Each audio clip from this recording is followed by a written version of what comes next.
हिंदू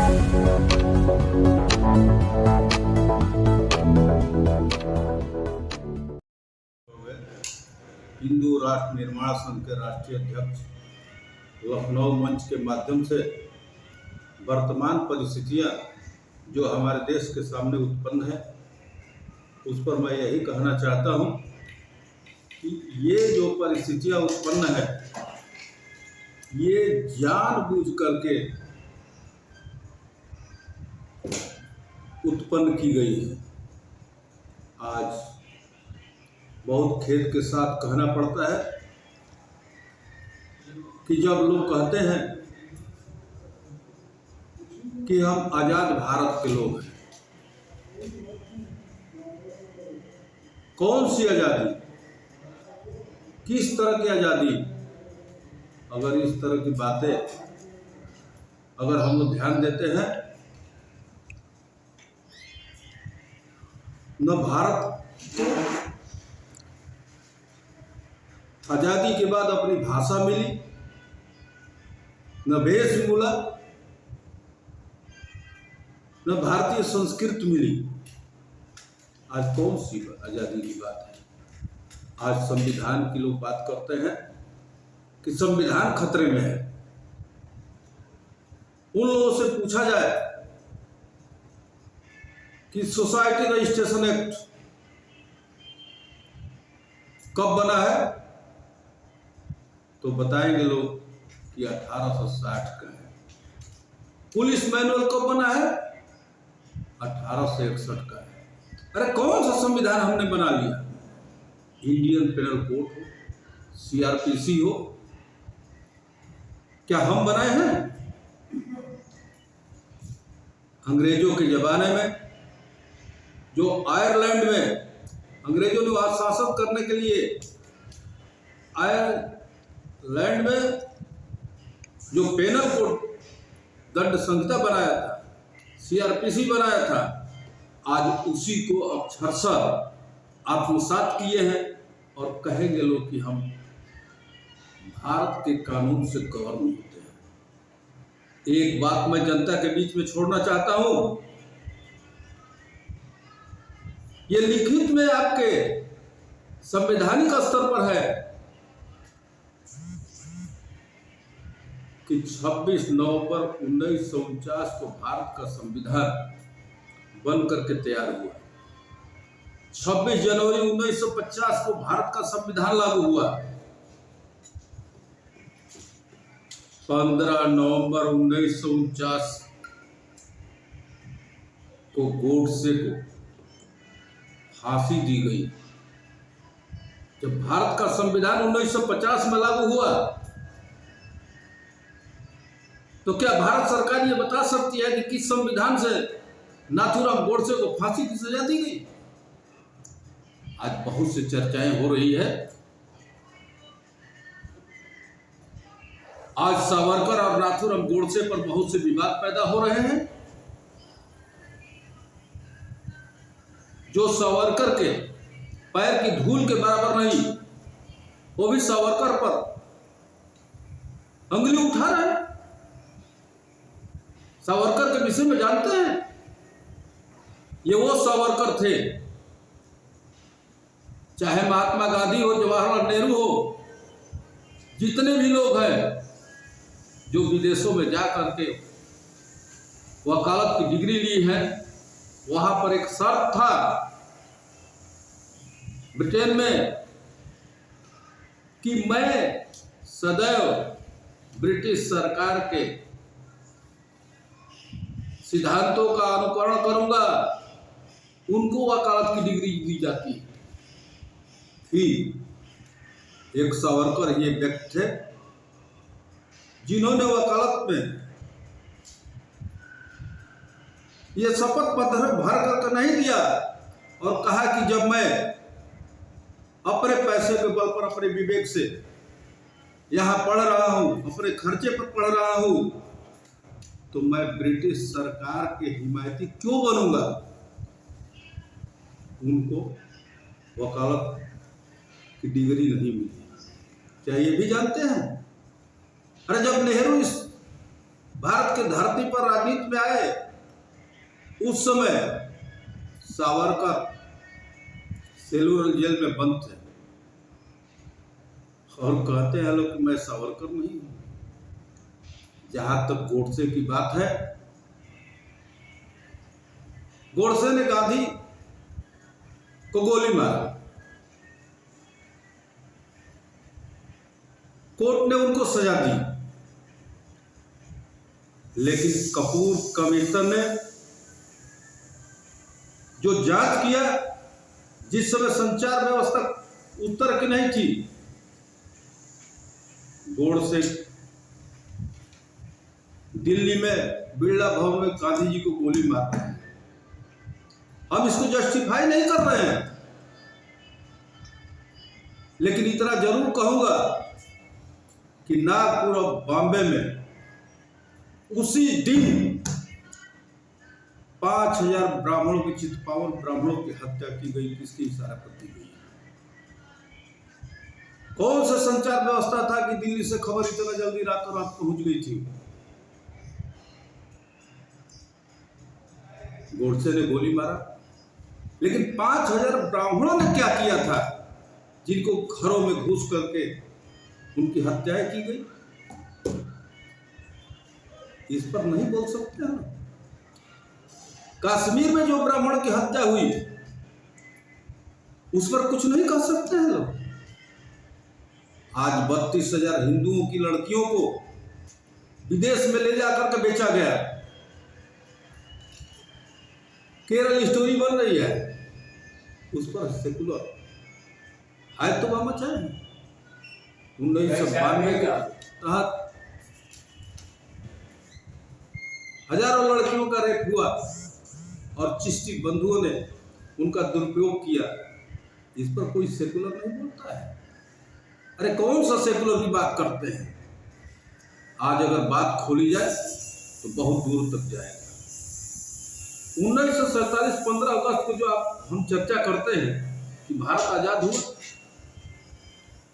क्या आपके पास कोई संवैधानिक डॉक्यूमेंट है कि हम 15 अगस्त 1947 को आजाद हुए या भारत का बंटवारा हुआ है? हिंदुस्तान और पाकिस्तान में भारत का विभाजन हुआ कि हम आजाद हुए? क्यों हमें चूतिया बनाया जाता है? अगर भारत सरकार के पास ये डॉक्यूमेंट हो कि हम 15 अगस्त 1947 को आजाद हुए, वो डॉक्यूमेंट को आज तक सार्वजनिक क्यों नहीं किया गया? आज हमें धोखे में डाल करके जो राष्ट्र को गुमराह कर रहे हैं और अपने हाथों से भारत रत्न का उपाधि ले रहे हैं, सम्मान ले रहे हैं। ये लोग भारत रत्न के लायक हैं। एक आता है तो कहता है कि डिस्कवरी ऑफ इंडिया मैप। अरे जब देश आजादी की तथाकथित बातें होती है, हमारे देश की भाषा हिंदी था। जवाहरलाल नेहरू से पूछो कि अंग्रेजी में उन्होंने देश संबोधित किया, किसको सुना रहे थे? किसको सुना रहे थे अंग्रेजी में? 90% जनता अंग्रेजी नहीं जानती थी। आज देश को मूर्ख बनाने का काम किया जा रहा है। आज तक हम अपने को एक राष्ट्र कहते हैं, लेकिन हमारे पास एक राष्ट्र की भाषा नहीं है। अगर पूछा जाए कि हमारे राष्ट्र की भाषा क्या है, तो हम राज्य भाषा की बात करते हैं। अनुच्छेद 8 में 22 भाषा जो है राज्य भाषा के रूप में दर्ज है, उसमें भी एक हिंदी है। अंग्रेजी कहीं भी हमारे देश में कहीं स्वीकार नहीं है, लेकिन आज संसद से लेकर के सुप्रीम कोर्ट तक अंग्रेजी का ही महत्व है। आज हमें जो भी फैसले मिलते हैं, हम केस करने जाते हैं तो 90% जनता है जो कि सुप्रीम कोर्ट के आदेश को पढ़ नहीं सकती है। वो क्या जानती है कि हमारा आदेश क्या हुआ? न्यायालय की बात है, कहाँ किसको न्याय मिलता है? किसको न्याय मिलता है? खुलेआम सड़क पर हत्याएं होती है, जज तक भी हत्या देखते हैं, लेकिन साक्ष्य के अभाव में सारे मुजरिम बरी हो जाते हैं। आज लोग कहते हैं कि एक वर्ग विशेष के द्वारा उसको प्रताड़ित किया जाता है। अरे वर्ग विशेष जो जिस विशेष समुदाय की आप बात करते हैं वो समुदाय भारत में क्या कर रहा है? अगर सच पूछा जाए तो उस समुदाय को यहाँ पर रहने की आवश्यकता ही नहीं है। क्यों? कि जब धर्म के आधार पर देश बटा है तो यहाँ क्या रहने का औचित्य है? लेकिन हमारा उस समय का नेतृत्व की गलती है जो कि वर्ग आज रह रहा है यहाँ पर। मित्रों, आज जिस तरह से हम लोग को धोखा दिया गया, जितने भी हमारे क्रांतिकारी थे, चाहे वो सुभाष चंद्र बोस हो, चाहे वीर सावरकर हो, चंद्रशेखर आजाद हो, भगत सिंह हो, सारे को या तो युद्ध अपराधी या आतंकवादी कह करके बेइज्जत किया गया है। और जितने चाटुकार थे सब सम्मानित किए गए।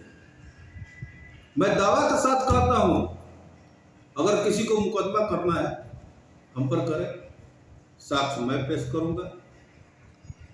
ये जो भारत का बंटवारा हुआ है, यूरोप और अमेरिका के इशारे पर ये बंटवारा हुआ है और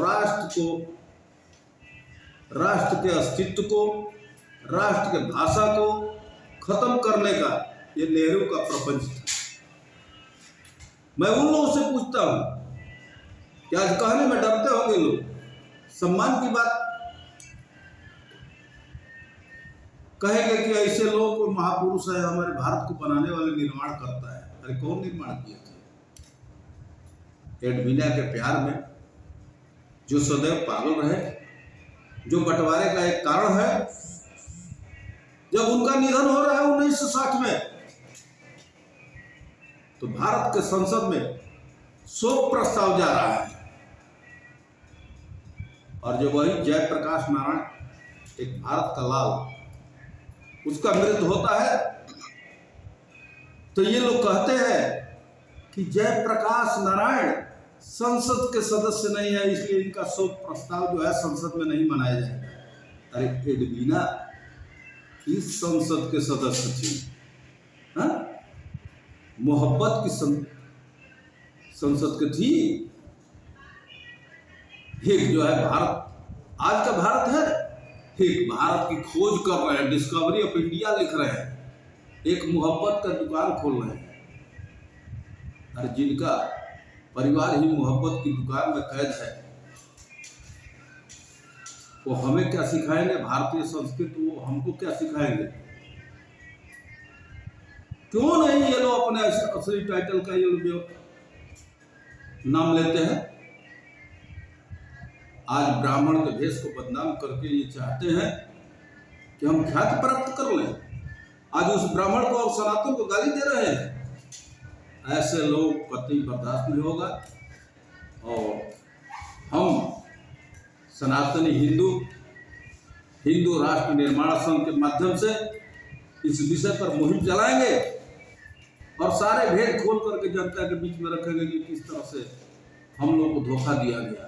हमारे मठ मंदिरों पर ये लोग कब्जा कर रहे हैं, इस पर कोई सरकार सुन रही है? आज एक नैमिषारण हमारा एक धार्मिक स्थान है, क्या सरकार कभी उसको संज्ञान में लिया है कि वहां पर जहां पर कि वर्जित है कि एक विशेष समुदाय के लोग पुलिस में भी ड्यूटी में नहीं रखे जाएंगे?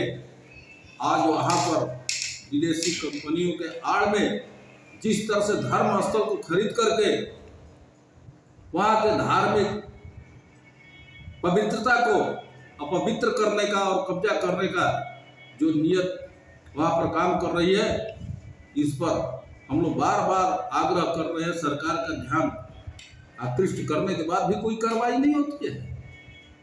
वहां के मंदिरों को हड़पा जा रहा है, कतई बर्दाश्त नहीं होगा। मैं ये बात शासन प्रशासन के संज्ञान में लाना चाहता हूं। अगर तत्काल नहीं कोई कार्रवाई हुई तो बहुत शीघ्र ही इस पर सनातन हिंदू हिंदू राष्ट्र निर्माण संघ के द्वारा आंदोलन चलाएंगे और जिसका पूर्ण रूपेण जिम्मेदारी उत्तर प्रदेश सरकार और प्रशासन को होगी। इन्हीं शब्दों के साथ मैं अपनी बात को विराम देता हूं। जय हिंद, जय भारत, जय सनातन।